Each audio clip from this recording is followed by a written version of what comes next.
ഇതൊക്കെ നമ്മളുടെ താക്കോൽ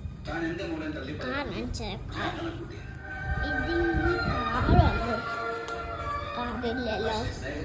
കാറാണ് സത്യം ഞാൻ കാണിച്ച തുറക്കണോട്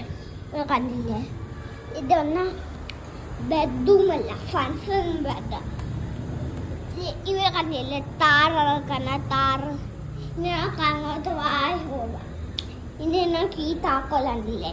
ഞാൻ മുടി നോക്കാം ഈ മുടി ഉണ്ടല്ലേ ഇതാണ് സെൽഫോൺ ഇതാണ് കമ്പ്യൂട്ടർ ഇത് സൗമ്യ അത് ഇരുട്ടാണ് വിടാൻ അയച്ചു ഇരുട്ടത്തിങ്ങനെ